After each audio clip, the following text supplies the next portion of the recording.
निराधार महिलेला कोरेगावच्या 3 महिला पोलिसांचा मायेचा आधार।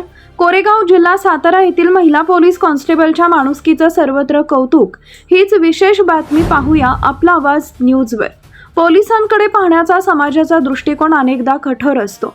पोलीस म्हणजे कायदा, सुव्यवस्था, गुन्हे आणि कारवाई एवढीच त्यांची भूमिका असा समाज अनेकांच्या मनात असतो। मात्र पोलीस वर्दीच्या आतही एक संवेदनशील मन असतं, हे कोरेगाव जिल्हा सातारा येथील 3 महिला पोलीस कॉन्स्टेबलनी आपल्या कृतीतून पुन्हा एकदा सिद्ध केलंय।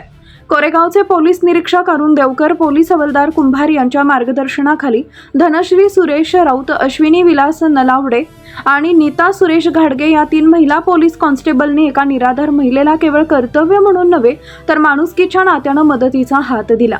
निराधार अवस्थेत असलेल्या या महिलेकडे पाहून अनेक जण पुढे निघून गेले असते, मात्र या 3ही महिला पोलीस कर्मचाऱ्यांनी तिची आस्थेनं विचारपूस केली, तिची परिस्थितीची माहिती घेतली आणि तिच्या सुरक्षिततेची जबाबदारी स्वीकारली।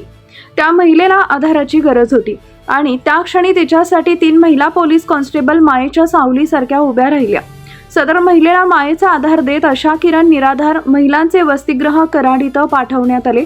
तिच्या पुढील सुरक्षिततेचा आणि योग्य व्यवस्थेचा विचार करून पोलिसांनी आवश्यक ती कार्यवाही केली। निराधार महिलेला सुरक्षित आधार मिळावा यासाठी या 3ही महिला पोलीस कॉन्स्टेबलने एकत्रितपणे घेतलेला पुढाकार निश्चितच कौतुकास्पद आहे। कायदा हातात घेणाऱ्यांवर कारवाई करणारे पोलीस आपण पाहतो, मात्र आयुष्यात आधार हरवलेल्या व्यक्तीला आधार देणारे पोलीसही याच वर्दीत असतात।